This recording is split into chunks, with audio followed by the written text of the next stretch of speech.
Welcome to Divorce TV, and my hair is getting longer every week because I still can't get to see my hairdresser. We have experts. We've got a double act today. Jane Parslow, who's a transitions coach, and Jill Ellicott, who is a financial planner. We have a shared story with Lara Cowan and a healing with Ionit Sabatello. But first of all, let's get on with the news.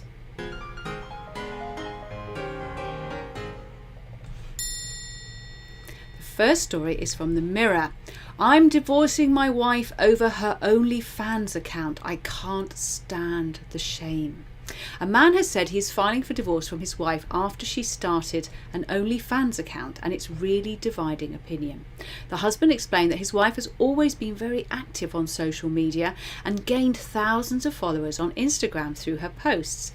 When one of his wife's friends told her how much money she makes through sharing adult content on the paid-for subscription platform OnlyFans and how freeing it was, she informed her husband she was going to sign up.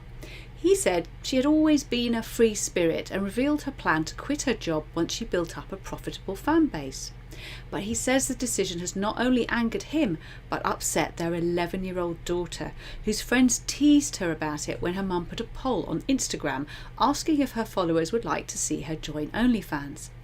He wrote on Reddit, "Now I'm strictly against this for two reasons. For my own personal reasons and because we have kids. I told her that I'm uncomfortable dating a sex worker and that our eldest has social media and so do her friends. This would ruin her." After his wife posted the poll on social media, he continued, "Our daughter screamed at her mother and nasty words were exchanged. They are not talking, and this was 2 weeks ago," Yahoo reports. "My wife went ahead and made the account and already posted some pictures. Yesterday I told her I'm filing for divorce and I'd asked for full custody. I can't stand the shame and our daughter is heartbroken and being bullied at school." After asking for opinions on whether he had overreacted, one person replied to slam him, writing, "What kind of outdated 18th century mindset do you have, thinking an OnlyFans account brings shame upon your family and children? Your daughter getting teased because her mum has an OF account is BS. Someone needs to teach her how to stand up for herself and her mum's bodily anatomy, and that sex work is real work." But others defended him, stating they would consider the decision to be a form of cheating, arguing she violated your boundaries for the relationship and continued to do what she wanted without sparing a thought to you or her daughter. And another said, "Your children are negatively affected and such a major lifestyle change requires mutual agreement in a partnership." I can't imagine he'll just get full custody, though his daughter might prefer to stay with him if she doesn't sort things out with her mum. But what I do like is that phrase, such a major lifestyle change requires mutual agreement in partnership. Definitely doesn't seem to be much real discussion going on here. But have you had similar issues? Reason for divorce? What do you think? Please put it in the comments. We're now going off to the Balkans. We're going to Poland, in fact. It's Balkan Insight have said that signs appear that Poland might try to restrict divorce. I find this one quite disturbing. A massive billboard campaign across Poland has sparked fears that legislation to limit access to divorce could soon come before Parliament. "Love each other, mum and dad," reads the billboard poster, in handwriting like that of a school-aged child. The billboards are all over Polish cities, on buildings in town centres, on small streets in neighbourhoods, even on buses. It's an innocent-looking enough sentence if read out of context. Yet in Poland, where the Constitutional Tribunal has recently banned most abortions and the government routinely defends what it calls the natural family, few have any doubts about what the poster really means. Stay married, mum and dad. Banning divorce might seem like an outlandish idea for a country in the 21st century that is situated in the heart of Europe. But after 5 years under the right-wing populist government of law and justice, during which moves have been made to withdraw from the Istanbul Convention to combat domestic violence, to create LGBT-free zones, and to target women's groups who disagree with it, most Poles know better. Agnieszka Graf, the feminist scholar, warns against treating the campaign as something benign. She says, like posters used in Ireland some years ago, "Hello divorce, goodbye daddy," I think the slogan was, she says, it aims to associate divorce with children's suffering and then use this as an argument for banning divorce. Of course, this is just a guess, but I have seen enough of such campaigns to make an informed one, Graf says. As Razem MP Marcelina Zawisa told Byrne in an interview in March, such efforts alter the parameters of public debate and in time make it possible for even more conservative proposals to be adopted. Till Death Us Do Part could be making a comeback in Poland. It's scary how easily democracy can become fascism, but that's just my personal opinion. But are you worried about losing the right to divorce in the future? It's not impossible that it could happen here. It all depends on who we vote for. Here we come for the last story. The Metro. This is an odd one. Mrs. Sri Lanka beauty queen has crown snatched from her head over divorce claim. The winner of a major beauty pageant in Sri Lanka said she suffered head injuries when her crown was removed amid claims she should not have won because she is divorced. Pushpika De Silva, 31, was revealed as the 2021 Mrs. Sri Lanka, a prestigious contest for married women, during a ceremony at the weekend. But within moments of being crowned, the headpiece was snatched back when last year's winner and current Mrs. World, Caroline Jury, announced she could not keep the prize. Astonishing footage shows Mrs. Jury, 28, separating bits of Mrs. De Silva's hair from the crown and pulling it off her before the latter leaves the stage in tears as it is bestowed on the runner-up. Mrs. De Silva reportedly said she would take legal action over the unreasonable and insulting treatment she received. I don't blame her. Speaking at a press conference, she said, "There are a lot of single mums like me today who are suffering in Sri Lanka. This crown is dedicated to those women, those single mums who are suffering to raise their kids alone." It turns out that Pushpika is separated and not yet divorced. According to reports in Sri Lanka, the title would now be handed back to her. The national director of Mrs. Sri Lanka World said the winner was decided by the organising committee along with judges, and the incident should never have happened, according to the online Colombo page newspaper. Both he and Mrs. Jury, who holds the Mrs. World title, have been quizzed by police over it, the BBC says. The Mrs. Sri Lanka World Beauty Pageant is a major contest in the country, with the Prime Minister's wife among the guests watching the ceremony. So it's a good question though. When do you stop being married? Is it when you're separated, or is it on that final decree absolute, that end of the divorce? What do you think? We're now getting ready for our interview.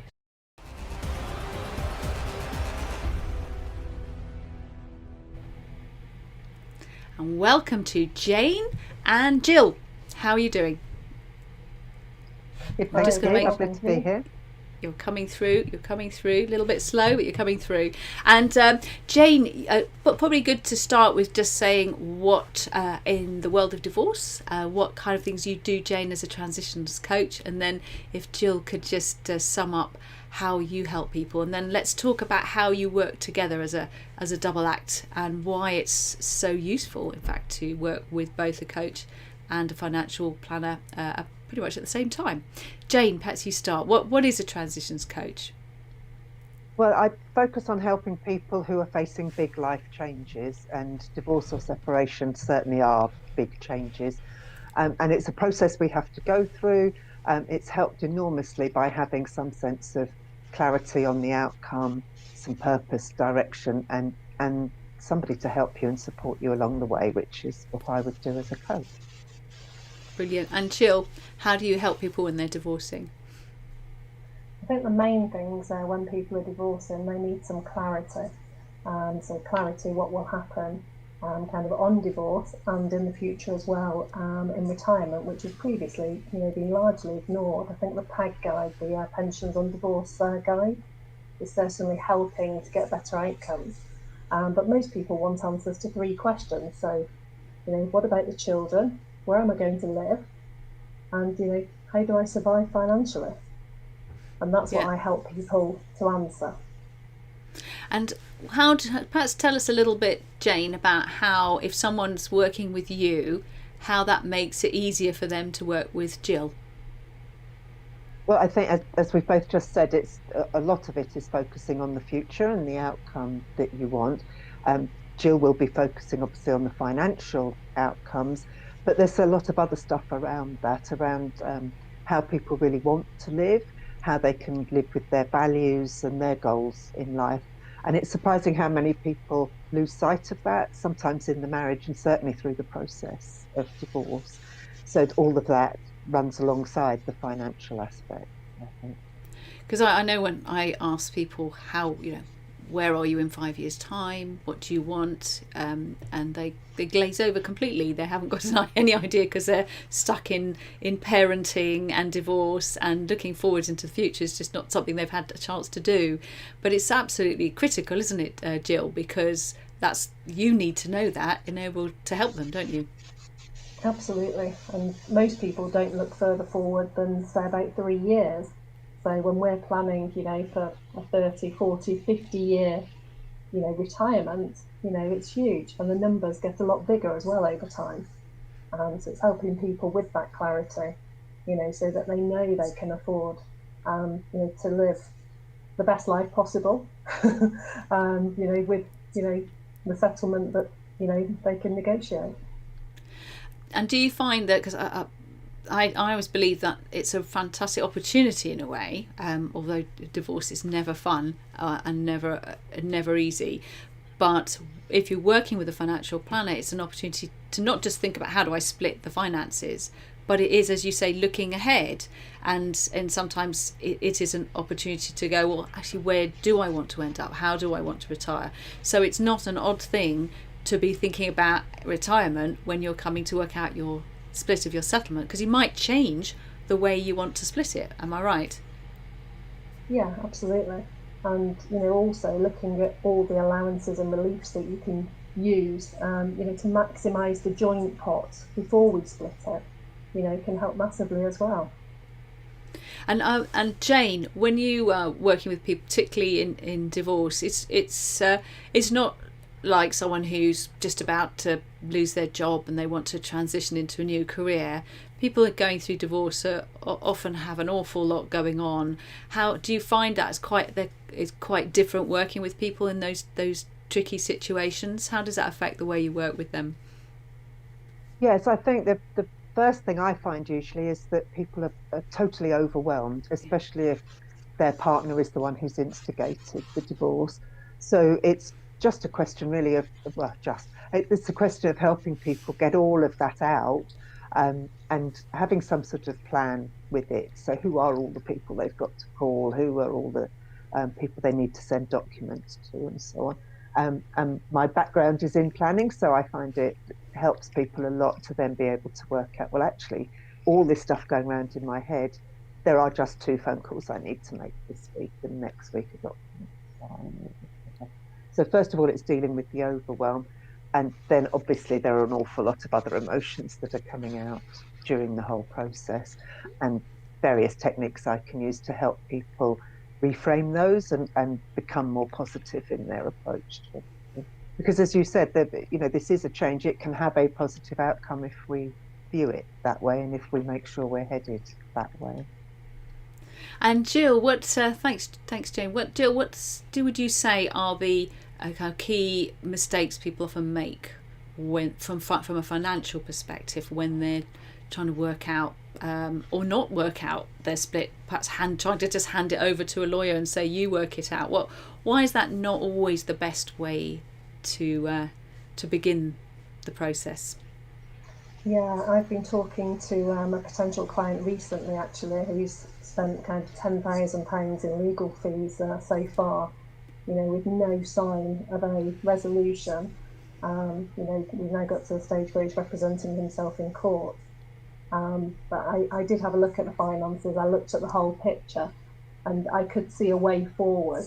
But unfortunately, in that case, the wife just doesn't want to engage, and I think it will go to litigation, and they'll fight it out in the courts. And the pot isn't that big, so really, if we can get people early, get them to sit down and talk, understand how big the pot is, because most people have a pot that isn't going to stretch to, tens of thousands of pounds of legal fees.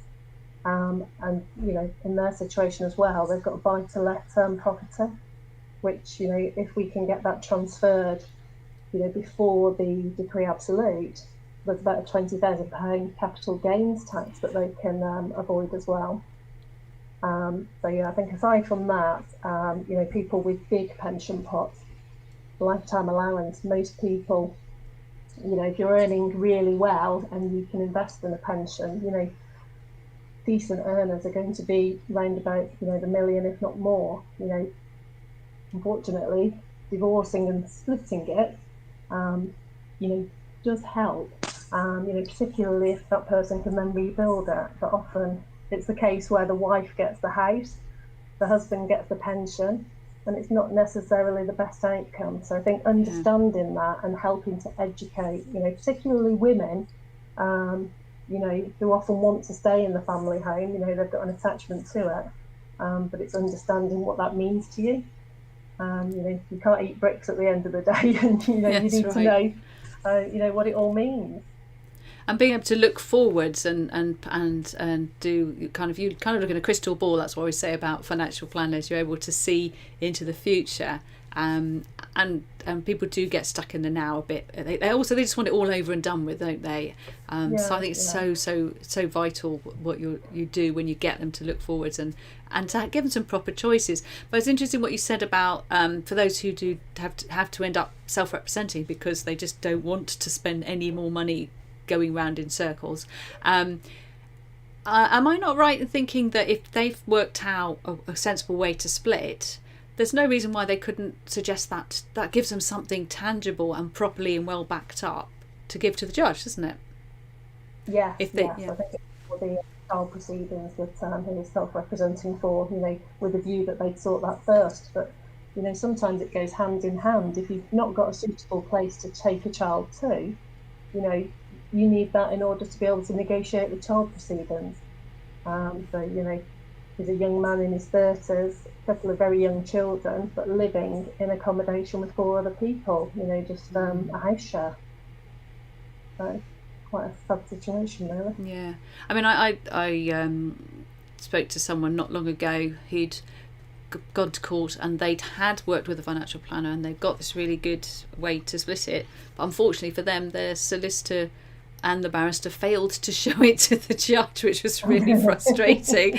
So, because I think people don't realise quite often that the judges they don't have your training. They don't know how to split things and be intact. They might have a certain amount, but it can be very variable, can't it?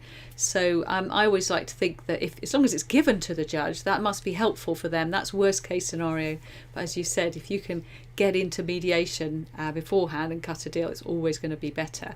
And Jane, whether it's someone with the stress of self-representing in court or going to ideally go through mediation, which also can be stressful, especially if you've got a difficult person to deal with, in what ways can you support and help them? A lot of it is about what I would call reframing. So being able to view a situation with a different hat on, if you like. So I know it's hard, but being able to set aside anger and the desire for revenge, to then maybe put on some confidence or put on some clarity in speech to be able to go and speak to a judge and ask for a document to be shown that should be shown. And I think some of that is just about awareness. So I was speaking to somebody recently at one of my free introductory calls, and the QR code. Oh yes, QR code will take people there. Grab it while you can, guys. Anyway, even in that call, I was able to say to him, I've noticed how often you've used the word anger while we're talking. And that just brought it into his awareness. And actually, in that case, he was able to work by himself to choose, because it is a choice, to set that aside and be able to deal more humanely and equally with his wife, and found the whole thing much easier as a result. Not everyone can do that for themselves, but it starts with the awareness, and then I can work with people to notice when the anger's coming, what are the triggers for it, how can I set that aside? The other aspect, I think, is just being in the right state to make the kind of decisions that Jill's been talking about. You know, there are lots of decisions to be made as part of this process. And we all know what bad decisions we make when we're angry or upset. So I do some stuff with people about working on decisions and what their criteria are. As we've said, you know, is it about keeping the house, or is it about having a decent life for the next 20 years, even if that means moving? And that can help. Brilliant. And to round off, I am a great believer in coaching and financial planning as a combo prior to mediation. I think so many more mediations would succeed if people got themselves ready to be able to do it and hold their space, have their boundaries, and feel more confident working with a coach, and then have their financial knowledge in the sense that they've got something to mediate, haven't they? They're able to go, this is why the way I think we should split things. I've had advice from a skilled financial expert, and it's not you just going, I want the house. It's a completely different approach, and I really do hope that more and more people take up that opportunity, because they can save themselves thousands and thousands of pounds by investing in coaching and financial planning before. So glad you guys are working together, and I look forward to having you again on the show at a later date. Bye for now. Great, thanks very much. Bye bye. So yeah, that is my main divorce strategy, actually, is to work with coaches and coaches and financial planners who do the long-term cash flow forecasting. And not all of them work with people right at the beginning of the divorce process, so you need to do your homework. And obviously I can also introduce you to people. Come into the Best Way to Divorce app, which is a free app, and you will be able to access lots of useful people and information. Short masterclass for you today. We're still on Introduction to Calm Seas, and this is the QR code takes you to the app, and this is one of the courses in there, the Divorce Masterclass. Calm Seas Introduction continued. Right, I just wanted to say a few words on this. Don't let one angry parent ruin your parenting experience. Top tips on how to step out of the ring. So what are the practical solutions to staying out of the firing line? On one end of the spectrum, if there's an emotional or physical domestic abuse, for example, then just getting in touch with Women's Aid and making sure you and the children are safe is a good start. That's on one extreme end, but nonetheless, you do need to make sure that you and the children are safe. That's a priority. For those where things are less threatening, which is luckily most people's situation, then use mediation as a way to find out what you can agree on. Don't always assume that you're going to agree, especially around the children. You may not agree on everything. Parents never agree on everything, but you can use mediation to find out what you do agree on, what values you do share. It's a good place to start. And if you don't want to sit in the same room as your ex while you do that, no problem. You can use shuttle mediation, where the mediator moves backwards and forwards, and you can do that on Zoom as well. They just put you in separate breakout rooms, so you don't even have to look at the other parent if things are really not good at the moment, but you can still negotiate, you can still keep the communication going. Parenting experts can also help parents see sense and find ways that they can communicate without upsetting each other, mainly because they're helping you think about the child's perspective, which is easily forgotten in the heat of divorce. When it comes to dealing with your ex having a new relationship, then that can involve more personal development and learning ways to see things differently, because that can be very challenging. And personal development, different perspectives, coaching is fantastic for that. Every time you look at your children, you will remember why this is all so worthwhile. It is hard to begin with, but so rewarding once the benefits become evident to you. And we're now having our shared story with Lara.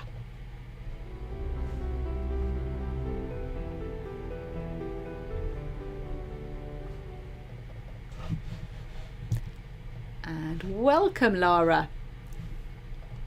Thank you very much for having me. And you're going to share a story with us today, and it's your personal story, isn't it?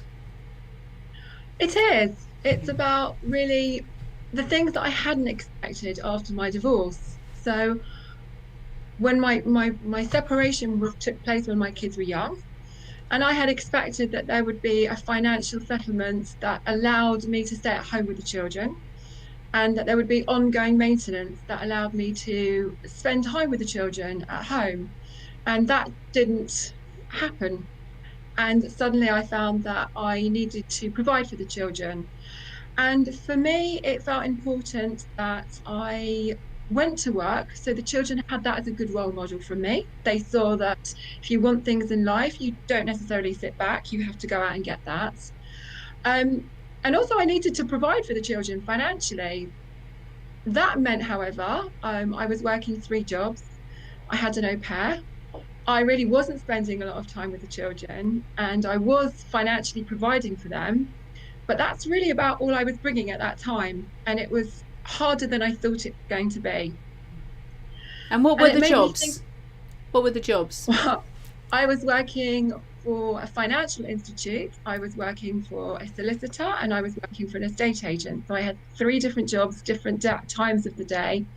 Um, and I was working those to provide for us.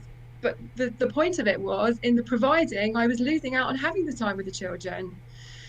And it felt important to me that as a single mom, I could regain that independence, the financial independence, and have adult connection, but that there should be something available for single parents that they could do that didn't take them away from their children. Um, and luckily, I was then able to find that. Ooh, Um, what did you find? I found that I could work with a company called Utility Warehouse. And they were a company that helped people save money on their monthly bills. So I liked the idea of being able to help people. And obviously, from a personal point of view, being able to help somebody save money was great. I was saving money on my bills. But because I was self employed, I could choose the hours that I wanted to work. So I could work it around my kids and be there for them when it was important.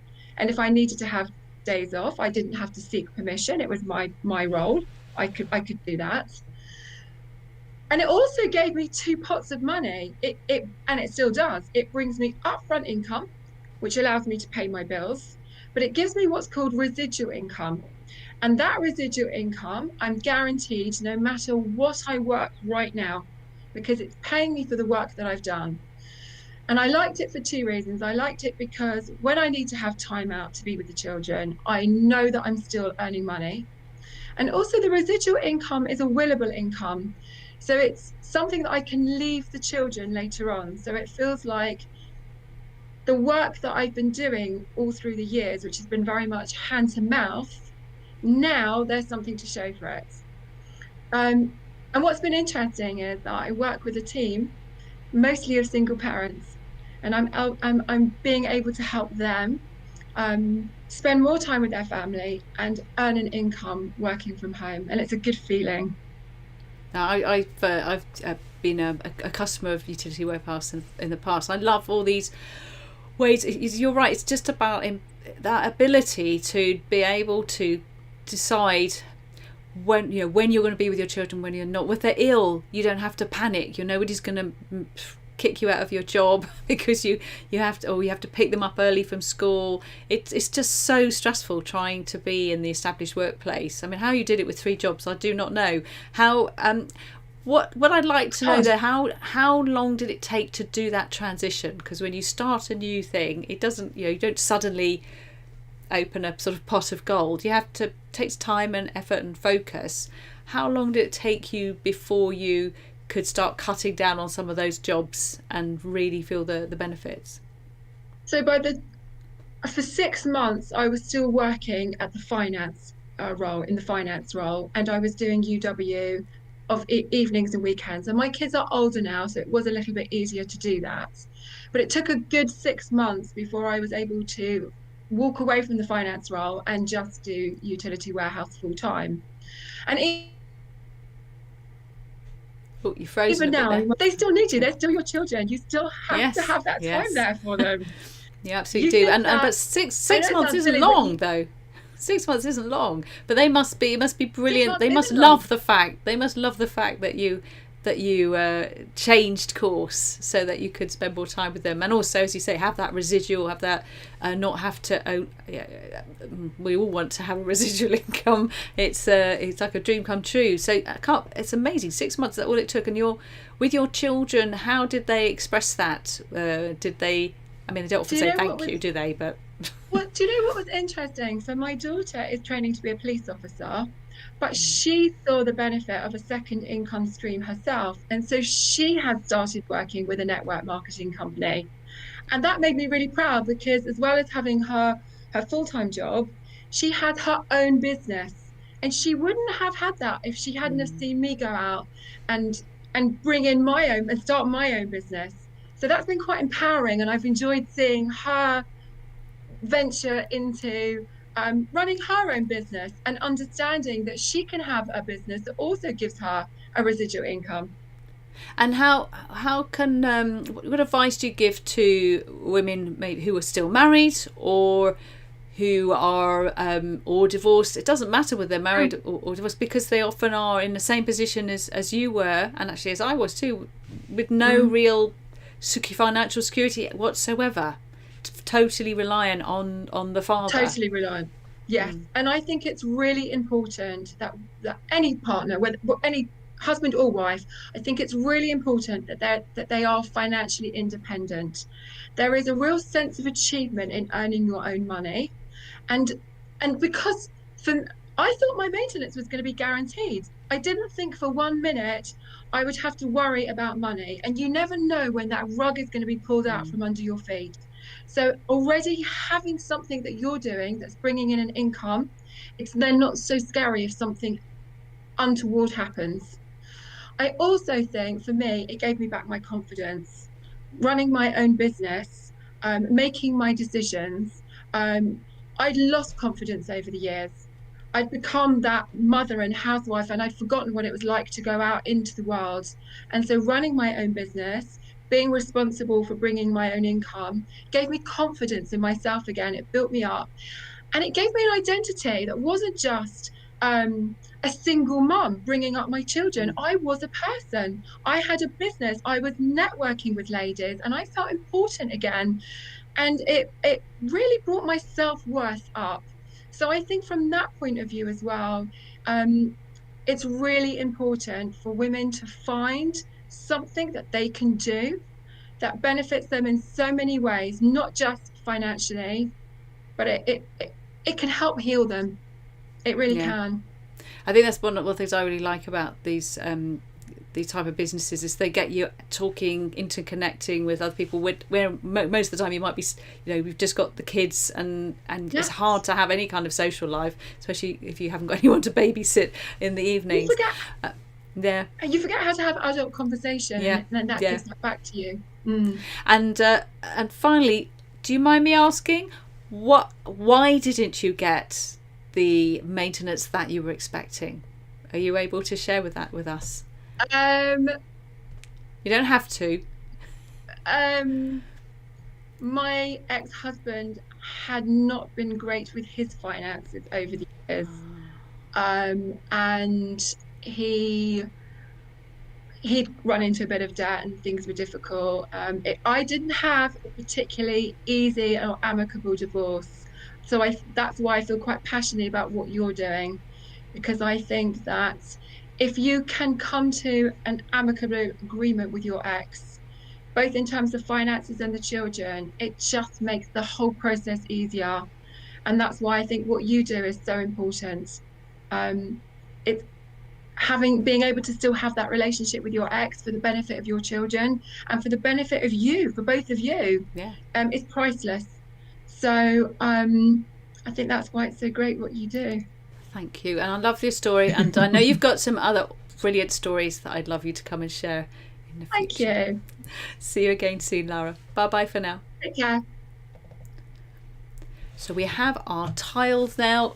But just a quick plug for the free Best Way to Divorce app. If you are in any stage of divorce or you know someone who is, get them to stick it on their phone. It works on any phone, and it works on your laptop or any computer device, and just pop in bestwaytodivorce.online and that take you straight there. There's lots of resources, everything there from free to not free, depending on what you have available, but nobody misses out.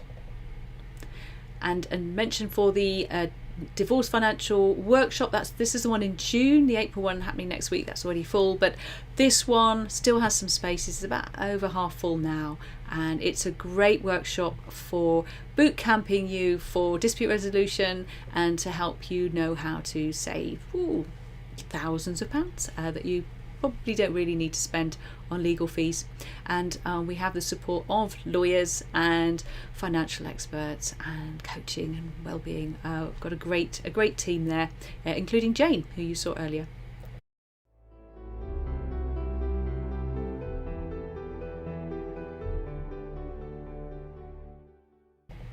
And now it's time for our healing, and we have Ionit. Have I said it right? Yes. Getting there. So it's a beautiful name. Lovely to see you, and you're going to do something interesting with us today. Just tell us, before I let you loose with the music behind you, what are we going to do today?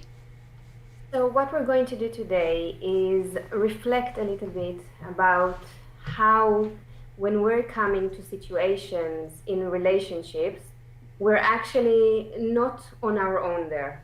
We have usually at least two more people in this relationship, which are our parents and what they taught us, what they showed us, and what even at some times they didn't give us. So when we're coming to interaction with people, a lot of these beliefs and thoughts are embedded with us without even knowing. So today, what I would like to do is to give a meditation to understand what was in the past that made us feel perhaps in a bad way or bad about ourselves, and how to release it. So when you come to a current situation, you come clean.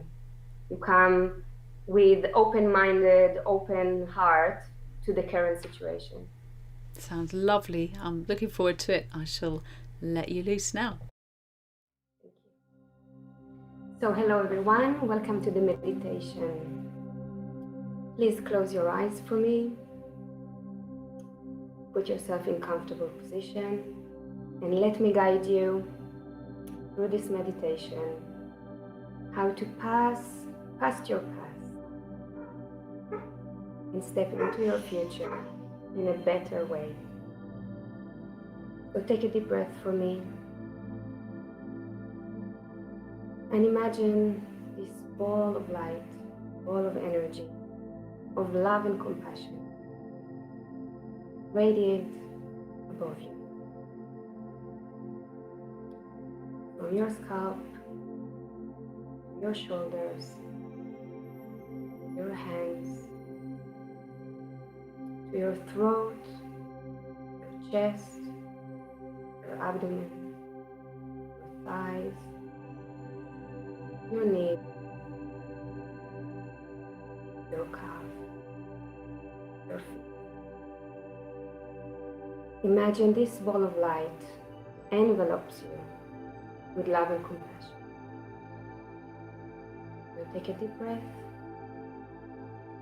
and imagine this ball and you are expanding past the room that you're at, past the building that you're at. Take a deep breath.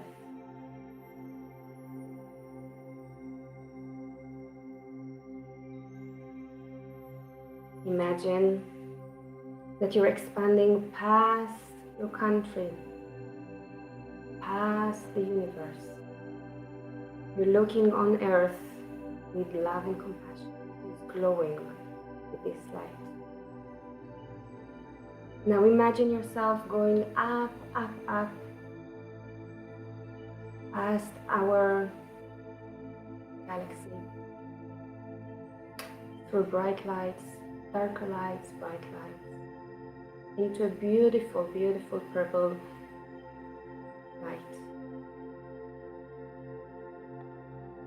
Go past that and see yourself in this iridescent light, bright, bright light. And you are now connected with life. And from that place, I would ask you, see yourself in the situation when you found yourself hurt or neglected or feeling unheard, unseen, unloved by your partner, by your ex-partner. Take a deep breath.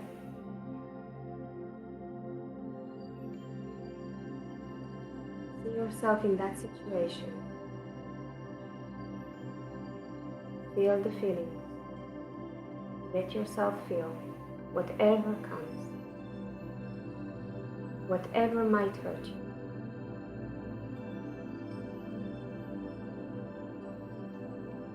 Now think of the first time that you got to feel safe. Probably at one point when you were a child, young child. See, feel, sense something in your home with your parents. Maybe they were saying something, maybe they were shouting, maybe one of them was absent. Go back to this time and see yourself as a little version, younger version of yourself in this situation.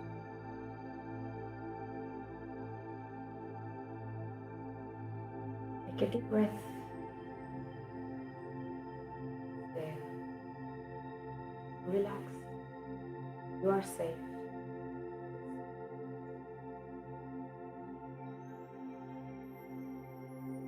Now ask yourself, in this situation,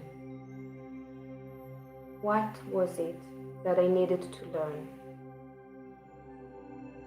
What did I learn about myself?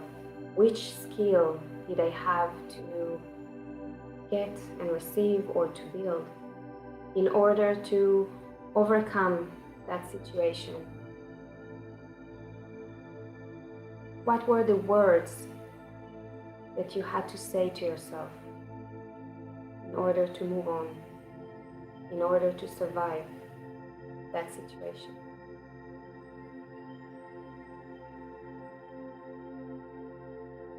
Trust the words will come to you.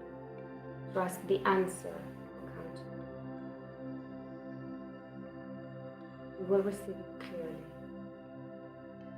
Your lesson from your past, from that situation.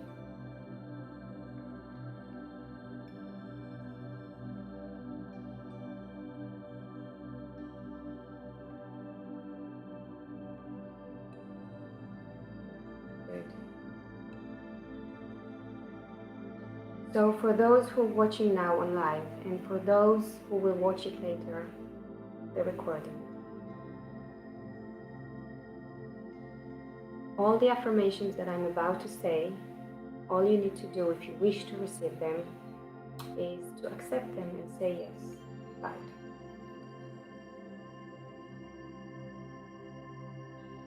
So can we have your permission? Do we have your permission to release you from any pain that you had from this situation with that specific parent? Can we resolve? Can we de-story your story? Can we complete the lesson that you have taken for yourself? Do I have your permission?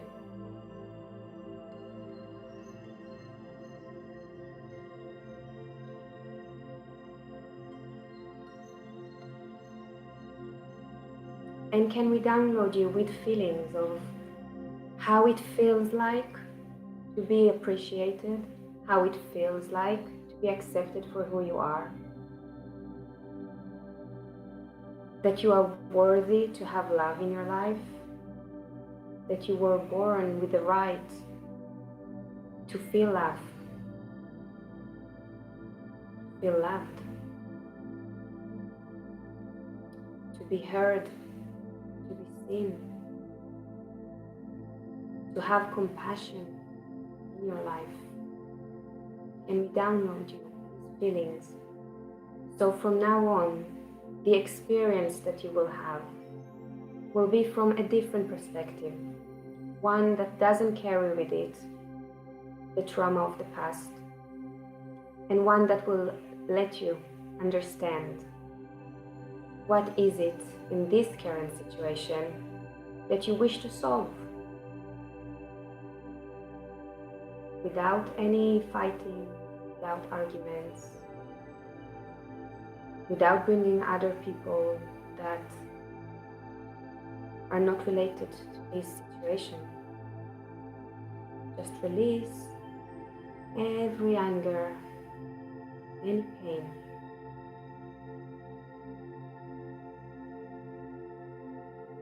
Now I want you to imagine yourself in this bubble of light, standing in front of this person, in front of this parent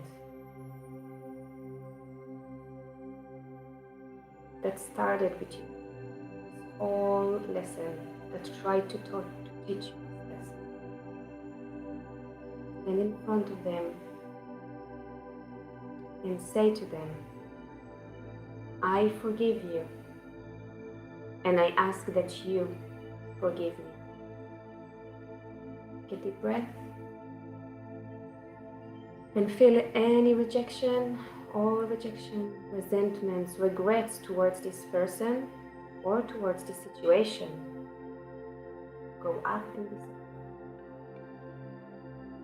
Now imagine this person in front of you saying to you, I forgive you. I ask that you forgive me. Take another deep breath and say thank you for the lesson, and that from now on you carrying with yourself your strength and your skills without any beliefs that are not helping you, without any words or emotions that are not relevant for the situation, and that now you can deal with anything that you're coming up front. Heal yourself, deal with your life with love and compassion. Take a deep breath and see yourself starting to go down from where we were, bright white light. See yourself passing the bright light, darker light and bright light. See yourself going down a little bit more through our galaxy, through our solar system. See yourself seeing Earth radiate with light. Go back to your room. Come down to where we are. You can open your eyes. Take a deep breath. And I hope you found this meditation helpful. You can connect me directly if you wish to message me on my Facebook page, Your Divine Wake Up Call. Thank you. Right, slowly coming down to earth. I'm Susie Miller, and I've done speaking, except to say that in the war of divorce, on the battlefield of family separation, always make peace your weapon of choice.